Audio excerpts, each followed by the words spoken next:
오늘 우리 함께 묵상할 말씀은 출애굽기 2장 1절에서 10절입니다.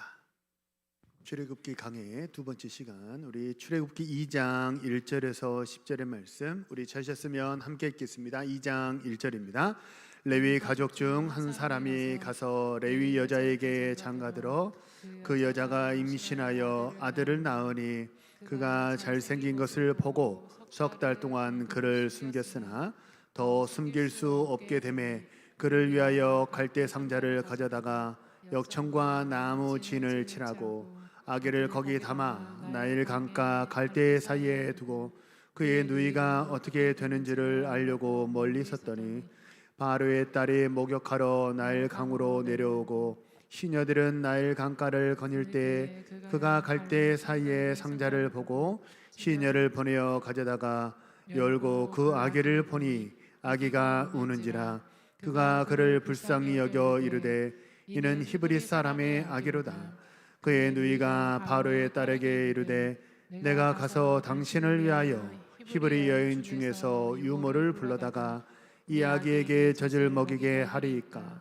바로의 딸이 그에게 이르되 가라 하매 그 소녀가 가서 그 아기의 어머니를 불러오니 바로의 딸이 그에게 이르되 이 아기를 데려다가 나를 위하여 젖을 먹이라. 내가 그 삭슬 주리라. 여인이 아기를 데려다가 젖을 먹이더니 그 아기가 자라매 바로의 딸에게로 데려가니 그가 그의 아들이 되니라. 그가 그의 이름을 모세라 하여 이르되 이는 내가 그를 물에서 건져내었음이라 하였더라. 아멘. 할렐루야. 우리 하나님의 성전을 찾은 우리 주의 백성들을 우리 하나님의 이름으로 환영합니다. 우리 한번 옆 사람과 인사하시죠. 하나님 당신을 사랑하십니다. 한번 고백하겠습니다. 나는 복받은 사람입니다. 네, 우리 교회는 복받은 교회입니다. 네, 우리가 잘 깨닫지 못해서 그렇지 하나님의 은혜가 늘 우리와 함께하는 줄로 믿습니다. 오늘은 저주와 한숨을 바꾸시는 하나님의 섭리라는 제목으로 말씀을 전하겠습니다. 우리 교회는 대한예수교 장로회 합동교단에 속한 그런 교회입니다. 줄여서 예수교 장로회, 줄여서 예장 합동 이렇게 말하곤 합니다. 예장 합동교단은 특별히 다른 어떤 교단보다 말씀을 많이 강조하는 교단으로 이렇게 알려져 있습니다. 실제로 우리 교단은 그 무엇보다 말씀을 많이 강조합니다. 왜냐하면 다른 것은 왜곡될 수 있는 변수가 너무나 많아요. 그래서 다른 것은 보조 도구로만 사용하고, 그러나 변함이 없는 1.1획도 변함없이 그대로 말씀은 이루어지기 때문에 말씀을 잘 알아야, 그래야 응답받고 이제 신실한 주의 백성으로 칭찬받게 되니까 그래서 우리 교단은 말씀을 그 무엇보다도 많이 강조합니다. 그런데요, 우리 교단이 말씀을 많이 강조하니까 그러니까 사실은 우리 교단이 다른 어떤 교단의 성도들보다 이단의 공격에 더 방어를 잘 해야 할 것 같습니다. 왜냐하면 말씀을 강조하니까요. 그런데 통계적으로 보면요, 신천지의 통계입니다. 신천지 이단이 주로 많이 포섭의 대상으로 삼고 실제로 많이 신천지에 넘어가는 교인이, 기성 교인이 누구냐? 그게 참 아이러니하게도 예장 합동 우리 교단의 성도들입니다. 말씀을 그렇게도 많이 강조하고 말씀을 듣고 읽고 공부하고 묵상하고 암송하고, 그렇게도 새벽에도 말씀, 주일 오전에도 오후에도 계속해서 말씀을 강조하는데 왜 신천지 이단의 꼬임에 그렇게 쉽게 넘어가는 걸까요? 말씀을 많이 강조하기는 하는데 정작 성도들이 말씀을 잘 알지는 못하기 때문에 그렇습니다. 말씀을 강조하니까 다른 것은 기도도 변수가 많아요. 기도도 변수가 있을 수 있어요. 마귀가 기도 가운데 틈을 탈 수도 있어요. 다른 것은 변수가 있지만 말씀은 변하지 않으니까 말씀이 중요합니다 라고 하는 얘기를 귀에 딱지가 않도록 들었습니다. 그래서 말씀이 중요하다는 것은 부정하지 않아요. 근데 말씀을 정작 내가 알지는 못해요. 그러니까 이단들이 와가지고 말씀을 살짝 비틀어 가지고 말씀을 왜곡되게 해석해 가지고 이렇고 이러하니까 당신이 이러해야 되지 않느냐라고 포섭 작전을 펼치면, 말씀이 그렇다고 하니까 특히 우리 교단 성도들은 어떻다는 거예요? 아이고, 말씀이 그렇다니까 그런가 보다 하고 홀랑 이렇게 넘어가 버리더라라는 거예요. 근데 말씀이 중요합니다. 근데 말씀을 정확하게 알아야 되거든요. 근데 말씀을 우리 비전공자인, 신학의 비전공자인 성도님들이 그 말씀의 깊이를 이제 강화한다는 게 사실 시간이 많이 걸리는 그런 작업들이죠. 그래서 쉽게도 정확하게도 이 말씀을 분별하고 파악할 수 있는 방법을 하나 드리자면요, 어떤 성경을 읽든지 또 어떤 상황이 발생했든지 거기서 주어를 찾으시고 주인공을 찾으시기를 바랍니다. 주어를 찾고 주인공을 찾잖아요. 그러면 이게 마귀 역사인지 성령의 역사인지 우리는 어렵지 않게 분별해낼 수 있다는 거예요. 예를 들어보면 성경을 보면요, 사무엘상은 주로 사울 왕에 대해서 기록합니다. 근데 사무엘상에 사울 왕에 대한 기록을 보면 주어가 주로 무엇으로 많이 나오냐면 내가 이렇게 나를 주어로 사용하는 문구가 굉장히 많아요. 그러니까 뭐라는 얘기예요? 성경의 저자가 무엇을 강조하고 있는 거예요? 사울의 인생은 주인공이 누구라는 거죠? 나 자신이었다는 거예요. 반대로 다윗의 인생은 사무엘 하에 주로 많이 나옵니다. 사무엘상에도 도피하는 과정이 나오기도 하고요. 다윗의 기록을 보면요, 주로 여호와께서, 하나님이, 이런 주어가 많이 나와요. 그러면 다윗의 인생의 주인이 누구였다는 거예요? 하나님이고 여호와였다는 거죠. 그래서 성경을 보면 뭘 알 수 있어요? 주어가 무엇인가를 보면 누가 이 상황을 끌고 가고 있는 주체인가라는 것을 어렵지 않게 알 수 있어요. 신약 성경은 주로 강화체로 기록이 되어 있습니다. 설교문이에요. 내용을 엑기스로 이렇게 요약해 가지고 설교문으로 써놓은 것이 신약 성경이라고 한다면, 복음서나 구약 성경은 내러티브로 되어 있어요. 이야기체로 되어 있다는 거죠. 이야기체로 되어 있는 내러티브에서는요, 이것이 성령의 역사인지 마귀 역사인지 구체적으로 잘 설명하지 않아요. 그냥 상황을 소술하고 넘어가는 경우가 상당히 많습니다. 그러니까 이 상황이 좋다는 건지 나쁘다는 건지는 그 본문만을 쭉 읽으면 파악하기 어려운 경우가 있거든요. 근데 주어를 보면 알 수 있어요. 내가 주인이 되는 인생은 그 지금 하나님이 어떤 눈초리로 보고 계시는 거예요? 아주 걱정스러운 눈초리로 이렇게 보고 계시다는 거죠. 바라고 소망합니다. 이 시간 예배하는 우리 모든 동원의 성도님들은 우리 하나님을 주어로 삼으셔가지고 성령 인도 받고 또 성령의 열매를 맺으시는 우리 신실한 주의 백성들 모두 되시기를 소망하고 축복합니다. 오늘 본문도 마찬가지입니다. 오늘 본문에는 등장인물이 여러 사람이 있어요. 자, 오늘 본문의 등장인물은 바로는 나오지 않아요. 하지만 바로의 딸이 나오고요, 모세의 엄마가 나옵니다. 모세의 엄마는 이름이 뭐죠? 여게벳이에요. 모세의 엄마 이름이 등장하지는 않지만 모세의 엄마가 나오고요, 모세의 누이가 나와요. 모세의 누이 이름이 뭐죠? 미리암. 그죠? 미리암은, 오늘 본문에 나오는 미리암은요, 상당히 영특하고 상당히 기민한 그런 어린아이로 나옵니다. 모세가 3개월 동안 숨겼다가 갈대에 띄워 보냈으니까 우리로 말하면 100일 지난 거예요.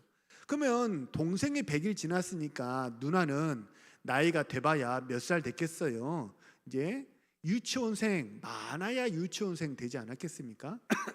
근데 어떠냐면 갈대 사이에 숨어가지고 이 동생이 나무 상자가 어땠는지 보고, 또 이렇게 막 저 바로의 딸이 갈대 상자를 가지고 가니까, 그러니까 얼른 뛰어가가지고 내가 히브리 여인의 좀 젖먹일 수 있는 그런 유모를 내가 좀 구해다 드릴까요?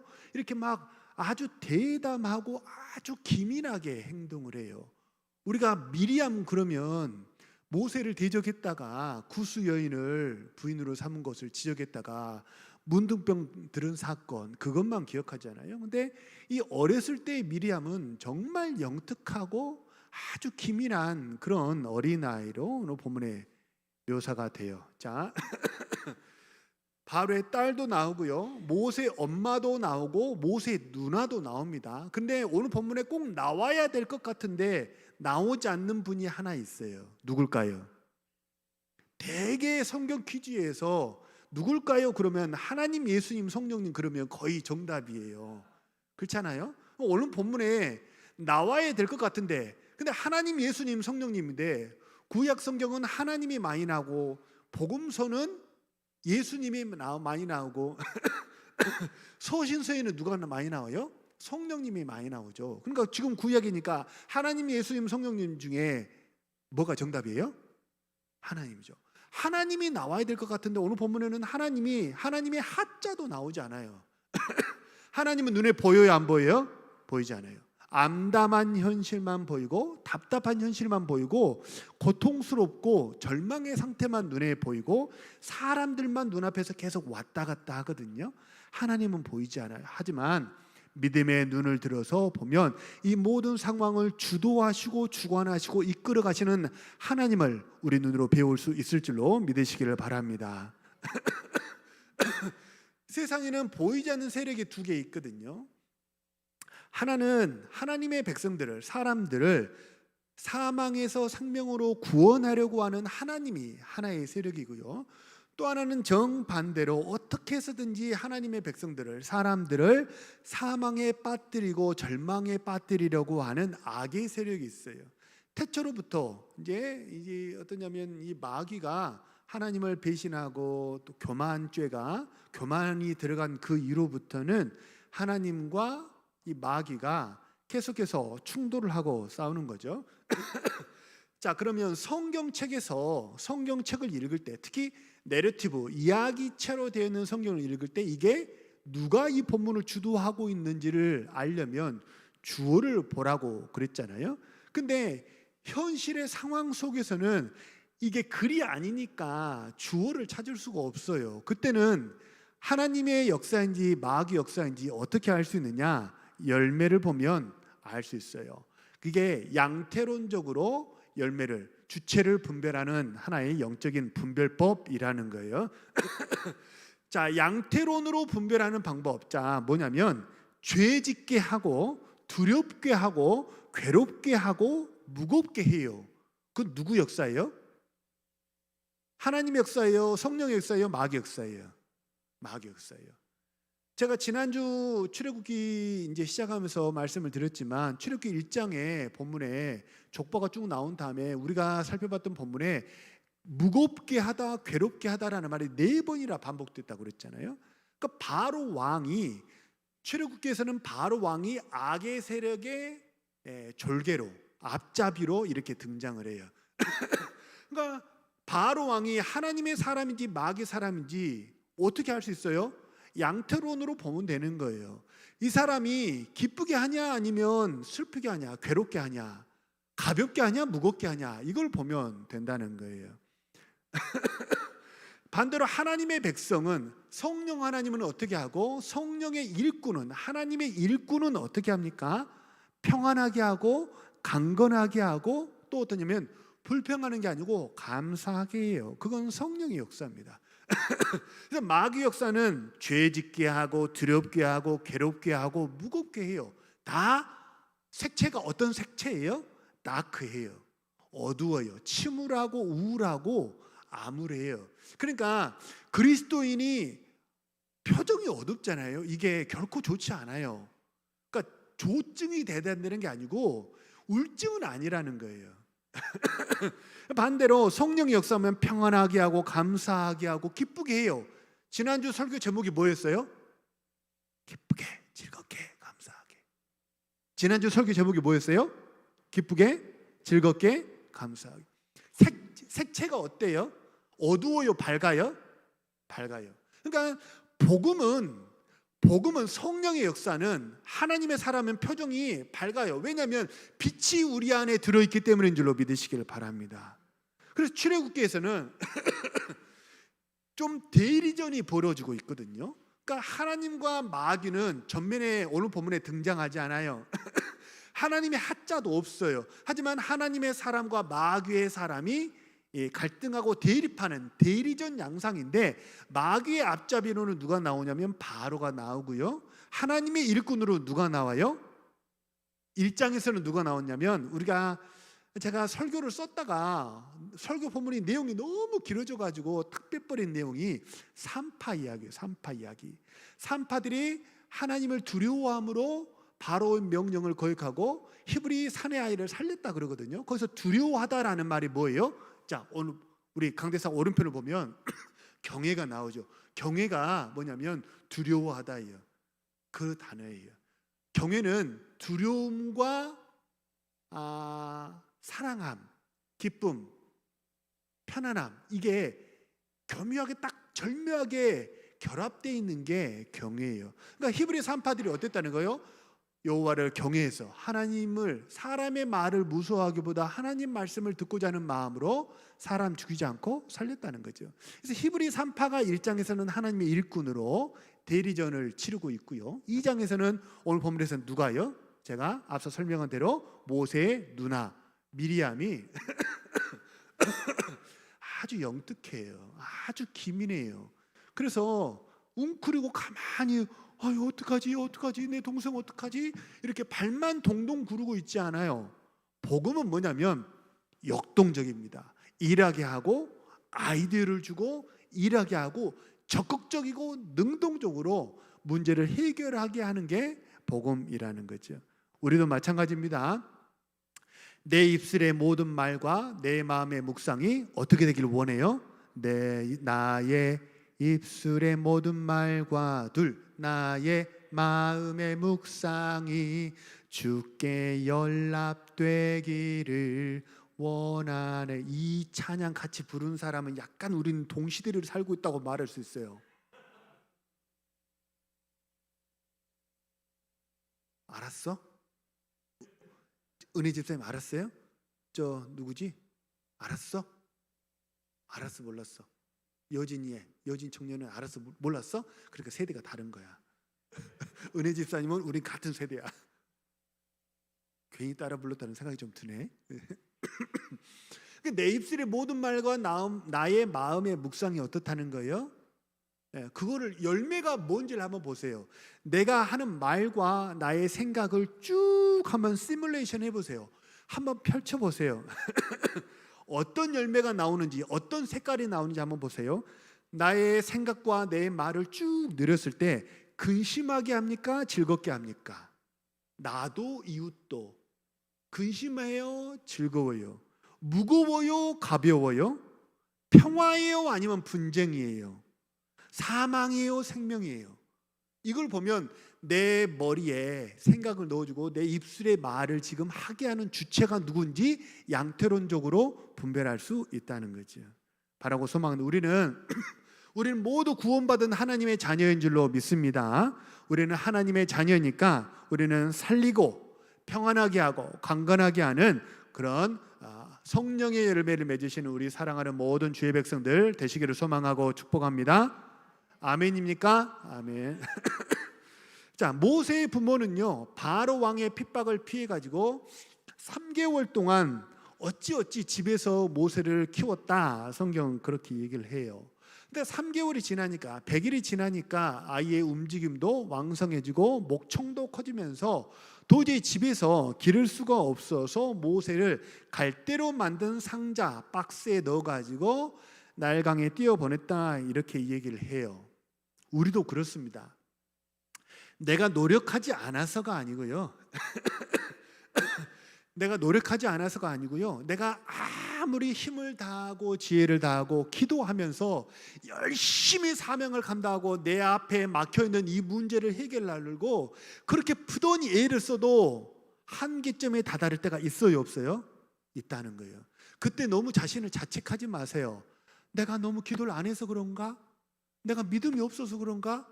아이고 내가 복이 없어서 그렇지 내가 이 박복한 년 막 나 자신을 자책하고 그러지 마세요. 여기 보니까 모세의 엄마 요게벳은 그렇게도 애를 썼어요. 기도로 레위인 남자하고 레위인 여자가 만났어요. 다시 말하면 이게 무슨 뜻이냐면 되게 신실한 사람들끼리 남녀가 만나서 결혼을 했다는 거예요. 기도하고 예배하고. 그래서 내가 혈기 부리지 않으려고 썩내지 않고 짜증내지 않고 하나님의 사명 잘 감당하려고 부단히 애를 썼어요. 근데 한계점에 다다랐어요. 그럴 수 있어요, 없어요? 있어요. 그럴 때도 있다는 거예요. 내가 우리 찬송가에도 있잖아요. 견디다 못해 쓰러질 때. 견디면 하나님이 힘 주시면 안 쓰러져야 되는 거 아니에요? 그렇게 생각하지 말라는 거예요. 사람이니까 우리는 믿음으로 막 감당하려고 해도 어떨 때가 있냐면 견디다 못해 쓰러질 때가 있다는 거예요. 근데 내가 견디다 못해서 도저히 내 힘과 지혜로 감당할 수 없는 한계 상황에 딱 도달했을 때 그때 어떻게 되느냐? 불쌍히 여겨 구원해 주리 은혜의 주님 오직 예수. 내가 한계점에 딱 도달하잖아요. 그러면 내가 도저히 하나님 나 더 못할 것 같아요 라고 지쳐서 쓰러질 때 하나님 아버지께서 나를 대신해서 문제를 해결하시고 구원의 은혜를 베풀어 주실 줄로 믿으시기를 바랍니다. 모세를 갈대 상자에 태워 보냈다 그러거든요. 그러니까 갈대 상자라는 것은 재질은 갈대이고 형상이 상자라는 거예요. 이걸 히브리 원어로 보면 상자가 뭐냐면 테바예요. 테바. 히브리 말로 테바예요. 테바. 이 테바라는 말은 되게 좀 짧으니까 기억하셔도 좋을 것 같아요. 이 테바가 모세가 탔던 갈대 상자를 테바라고 하는데 이 테바가 창세기에 아주 중요한 순간에 등장해요. 이 테바가 뭐냐면요, 노아가 만든 방주, 그 방주를 영어로는 아크 하지만 아크라고 썼지만 히브리 말로는 뭐냐, 그게 테바예요. 모세가 탔던 갈대 상자나 노아가 탔던 방주가 똑같이 다 뭐예요? 테바예요. 테바. 테바는 뭐가 테바냐면 테바는요 프로펠러가 없어요. 무동력선이에요. 그리고 뭐가 없어요? 키가 없어요. 핸들이 없어요. 상자도 방주도 똑같이 어떠냐면 동력이 없고 핸들이 없어요. 그리고 어떠냐면 내가 속도를 내가 제어할 수 있어요, 없어요? 없어요. 방향을 내가 제어할 수 있어요, 없어요? 없어요. 그저 하나님께 맡기는 거예요. 하나님이 살려주시겠지 믿으시고 맡기시기를 바랍니다. 그게 노아가 탔던 방주의 뜻이에요. 아니, 야, 이렇게 해야 되는 거 아니야? 바람이 이렇게 불면 이렇게 바람을 둥지고 이렇게 딱 가야, 그래야 배가 침몰하지 않지. 항해 수리죠. 필요가 없어요. 다시 말하면 멍텅구리배예요. 멍텅구리배. 아무것도 없어요. 그냥 박스예요. 박스. 거기에 타는 거예요. 하나님이 도와주실 줄로 믿고, 살려주실 줄로 믿고, 은혜 주실 줄로 믿고, 그냥 구원의 방주에 타는 게 우리 하나님의 백성의 자세라는 거죠. 그래서 어떠냐면 모세의 엄마가 요게벳이 내 힘으로 어떻게 할 수 없어가지고 그렇게 모세를 갈대 상자에 태워서 보내니까 그 뭐죠? 몇 년 전, 한 오래 전에 누구죠? 이거 찬양으로 만들어가지고 요게벳의 노래라는 찬양 있잖아요. 들어보셨죠? 아이고, 그 찬양을 어떻게 그렇게 만들었나 몰라. 그러니까 들으면 그 모세 엄마의 애절하고 간절한 마음이 막 그 연상이 되잖아요. 둥실둥실 이렇게 떨어가는, 그죠? 모세 엄마는 조마조마했을 거예요. 그러나 사람이 할 수 없어서 탁 띄워보낸 내 손을 떠난 그 일, 내 손을 떠난 그 사건은 하나님 아버지께서 가장 좋은 길로, 생명의 길로 인도하신다는 거예요. 하나님이 모세를 어떻게 인도하셨습니까? 여러분이 만약에 하나님이라면 어떻게 갈대 상자에 태워 보냈어요? 어떻게 모세를 도우시겠어요? 우리 빌립보서 4장 6절 7절 우리 다 같이 한번 큰 소리로 읽겠습니다. 시작. 아무것도 다만 모든 일에 기도와 간구로 너희 구할 것을 감사함으로 하나님께 아뢰라. 그리하면 모든 지각에 뛰어난 하나님의 평강이 그리스도 예수 안에서 너희 마음과 생각을 지키시리라. 사람의 도움은요, 그의 지각 안에 들어있어요. 지각은 understanding이에요. 내가 이해하고 내가 깨닫고 내가 공부하고 내가 알고 내가 경험했던 거 이 바운더리 안에 다 들어와 있어요.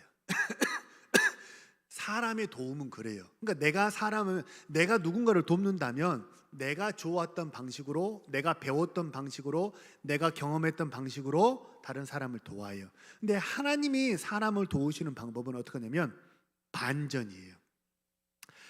모든 지각에 사람의 예측과 예상을 다 뛰어넘은 하나님의 응답의 축복이 우리 마음에 기쁨과 평강과 은혜를 주실 줄로 믿으시기를 바랍니다. 오늘 우리 같이 읽은 본문에는요, 세 번의 하나님의 반전의 역사가 나오거든요. 저주와 한숨을 하나님이 세 번 이렇게 딱딱딱 바꿔버렸어요. 첫 번째가 뭐냐면 바로 왕의 지엄하게 명령했습니다. 히브리 남자아이가 태어나면 다 나일강에 던져 죽여라 이렇게 얘기했고, 실제로 많은 히브리 남자아이들이, 사내 아이들이 나일강에 던져져서 죽임을 당하기도 했어요. 그러니까 유대인, 히브리인에게 나일강은 어떤 대상이에요? 죽음과 공포의 대상이에요. 바로 왕은 나일 강물을 죽음의 도구로 사용했거든요. 근데 반전이에요. 하나님은 나일 강을 죽음의 도구로 사용하는 바로를 물리쳐버리고 어떻게 한 거예요? 나일 강을 생명의 도구로 하나님은 사용하셨어요. 모세가 어디서 구원받았어요?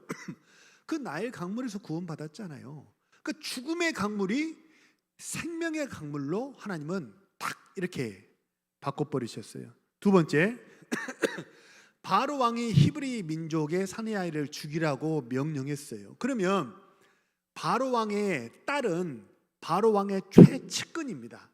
바로 왕의 최측근이니까 그 누구보다도 바로 왕의 명령대로 히브리 남자아이를 앞장서서 죽여야 될 것 같아요. 근데 바로 왕이, 아버지 바로 왕이 내린 명령을 누가 바꿔버려요?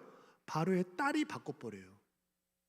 그래서 이 죽음의 명령을 내린 그 가정에서 다시 뭐가 나오냐면 사람을 살리는 생명의 일꾼이 그 가운데서 배출이 됐다는 거예요.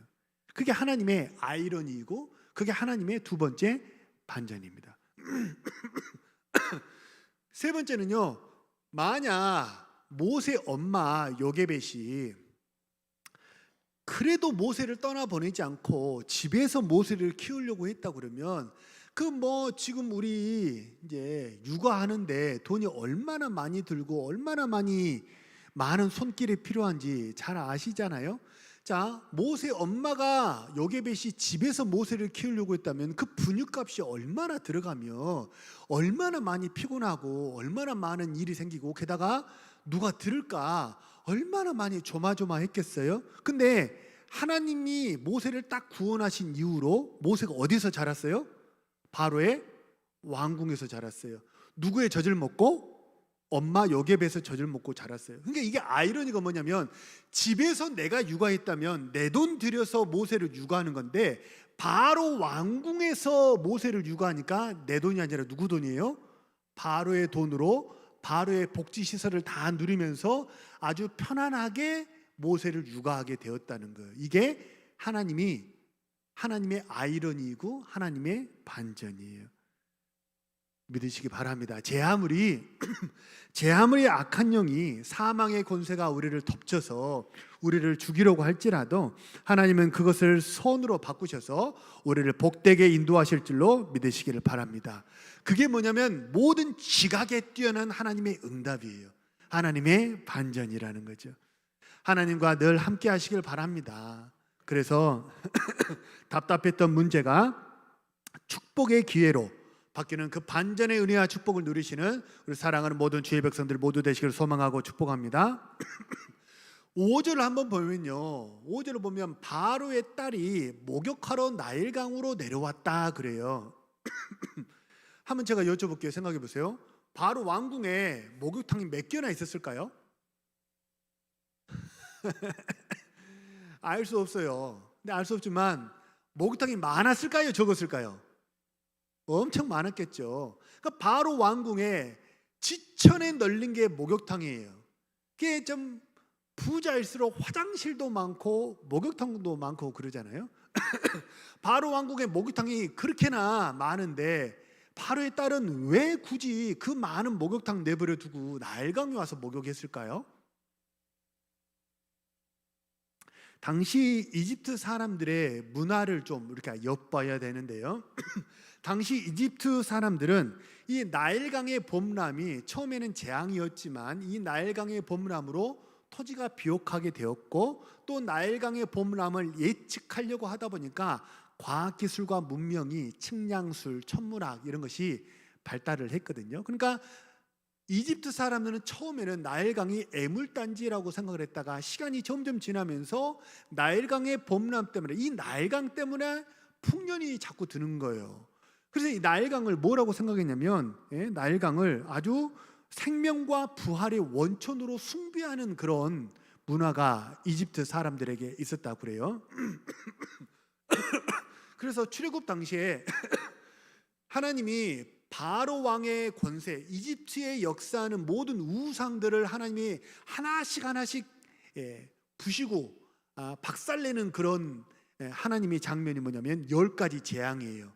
10가지 재앙은 그냥 재앙을 내린 게 아니고 이집트 사람들이 숭배하는 신들을 하나님이 이거 너희들 숭배하지 이거 아무것도 아니야, 내가 살아있는 신이야 라는 메시지로 10가지 재앙을 그 이집트 사람들이 숭배하는 것들을 이렇게 물리쳤거든요. 근데 그 모든 10가지 재앙 중에서 첫 번째 가장 먼저 박살냈던 이집트의 우상이 뭐예요? 나일강이 생명의 강이 아니라 뭐라는 거예요? 피로 물들기인 거예요.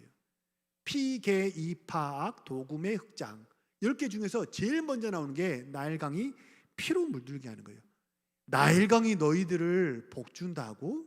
아니야, 모든 축복의 근원이 나야 라고 하나님이 메시징을 하시는 거죠.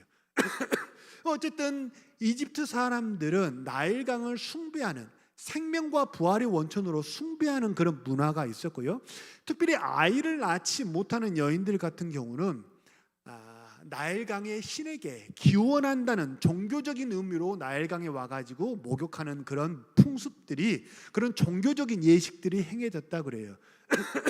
그러니까 이 바로의 공주도 나일강에서 목욕을 했는데 이게 단지 집에서 목욕하기 너무 귀찮고 너무 이렇게 좀 지루하고 너무 식상하니까 새로운 데서 한번 새로운 장소에서 목욕을 한번 해봐야 되겠다 그런 마음으로 나온 게 아니고, 왕족들이 나일강가에서 목욕한 건요 종교적인 의미로 거기서 목욕을 한 거죠. 그래서 바로의 공주가 그런 의미로 나일강가에서 목욕을 했는데, 바로의 공주가 나일강가에서 목욕을 종교적인 의미로 기원하는 의미로 목욕했던 그 시점이 딱 어떤 시점하고 맞물리게 된 거예요. 모세가 100일이 돼가지고 도저히 집에서 기를 수 없다고 생각하고 모세를 테바에 태워가지고 떠나보내는 그 시점하고 어떻게 된 거예요? 가로축과 세로축이 어떻게 된 거예요? 정확하게 짝땅하고 시간표가 맞았던 거죠. 하나님의 일하시는 것은, 하나님의 계획표는 틀림이 없는 줄로 믿으시길 바랍니다. 사도행전 8장에도 나오잖아요. 빌립을 사마리아에서 사역을 잘하고 있는 빌립에게 남부 광야로 내려가라고 그랬는데 그 광야에서 누가 있었어요? 에티오피아 내시가 있었죠.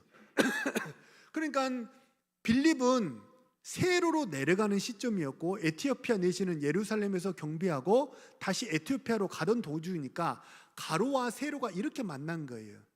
정확한 시간에 땅 하고 이렇게 만난 거죠. 우리 하나님은 드라마틱하고 정말 틀림이 없이 모든 것을 정확하게 이루시는 분이신 줄로 믿으시길 바랍니다. 그래서 이때 우리가 가져야 될 게 뭐냐면요, 지체하면 안 돼요. 하나님이 내려가라고 했을 때 그 말을 듣고 바로 내려가야, 그래야 어떻게 되는 거예요? 에티오피아 니시를 만날 수 있는 거예요. 근데 지체하면 어떻게 돼요? 에티오피아 니시가 지나간 다음에 뭐만 보는 거예요? 바퀴 자국만 보는 거예요. 버스 지나간 다음에 손 흔드는 거예요. 그래서 순종은 신선식품이에요. 그냥 실온에 내버려 두고 언제 하지 때를 보고 상황을 보는 게 아니고, 마음 먹었을 때, 하나님이 첫 마음을 주셨을 때 그것이 하나님의 응답인 줄로 믿으시고 곧바로 순종하시길 바랍니다. 그러면 모든 지각에 뛰어난 하나님의 응답과 축복을 우리가 누릴 수 있게 될 줄로 믿으시길 바랍니다. 우리 10절을 같이 한번 읽어볼까요? 시작. 그가 그의 이름을 모세라 하여 이르되 이는 내가 그를 물에서 건져내었음이라. 하였더라. 바로의 공주가 아기 이름을 뭐라고 지었냐면 모세라고 지었다는 거예요. 모세의 이름의 뜻이 뭐냐면 물에서 건져냈다는 거예요. 자, 이게 지금 오늘 출애굽기는 바로 공주가 그냥 이름을 지은 게 아니에요. 출애굽기는 지금 대리전이 펼쳐지고 있다고 그랬잖아요. 바로 악의 대명사, 악의 대리인은 바로와 하나님의 대리인들이 이렇게 대리전을 펼치는 양상인데, 그 중에서 바로의 딸은 하나님의 일꾼으로 등장해요. 그러니까 모세 이름도 성경에 나오지는 않아요. 하지만 저는 그렇게 생각해요. 하나님의 영감으로 이렇게 이름을 지었을 걸로 저는 추측을 해요. 근데 하나님이 영감을 주셔가지고 이름을 지었는데 뭐라고 지은 거예요? 물에서 건져냈다. 실제로 물에서 건져냈죠. 근데 성경에 물은 뭘 상징해요? 흐르는 물은 하나님의 은혜를 상징하지만 고인물은 뭘 상징해요? 악의 세력을 상징하거든요. 그러니까 모세가 어떤 사람이 될 거라는 거예요? 악의 세력에서 하나님의 백성을 건지는 사람이 될 거라는 예언적인 의미가 이 이름 안에 들어있는. 그러니까 이 모세가 나일강에서 죽음의 사망의 나일강에서 건진받은 것은 뭘로 시작한 거예요? 나의 구원으로 시작한 거예요. 근데 나의 구원으로 끝나지 않아요. 뭘로? 시작은 나의 구원으로 시작했는데 뭘로 마치는 거예요? 사명으로 마치는 거예요. 나의 복으로 시작해서 세상을 구원하는, 가정을 살리고 교회를 살리고 세상을 살리는 사명으로 마치는 사람이 될 거다라는 의미로 하나님 아버지께서 모세라고 이름을 지어주신 줄로 믿으시길 바랍니다. 우리도 마찬가지예요. 우리는 다 하나님의 백성이죠. 우리는 구원받은 사람들입니다. 우리가 만나는 모든 사람들은요, 우리가 미워해야 될 미움의 대상도 아니고요, 우리가 경쟁해야 될 경쟁의 대상도 아니에요. 우리가 만나는 모든 사람들은 나를 통해서 하나님의 은혜가 전달돼야 되고 구원의 은혜를 받아야 될 하나님의 백성들인 줄로 믿으시길 바랍니다. 옆에 있는 우리 성도들은 한 형제요 한 자매입니다. 우리는 한 식구예요. 그리고 우리가 앞으로 세상에서 만나게 될 사람들은 다 뭐냐면 하나님의 은혜로 구원받아야 될 하나님의 백성들입니다. 그게 우리가 받은 사명이라는 거죠. 하나님은 신묘막측하세요. 보이지 않지만 그 누구보다 강하게, 그 누구보다 잘 보이게 하나님은 일을 하시는 분이세요. 그 신묘막측한 하나님의 인도하심과 하나님의 계획하심을 믿으시고 성령의 인도 받고 막힌 문제를 풀고, 나도 복받고 이웃도 복받고, 내가 잘되고 이웃도 잘되고, 나도 주인공 되고 이웃도 주인공으로 만드시는 우리 사랑하는 주의 백성들 모두 되시기를 소망하고 축복합니다. 우리 주신 말씀을 놓고 한번 합치면서 통성으로 기도합니다.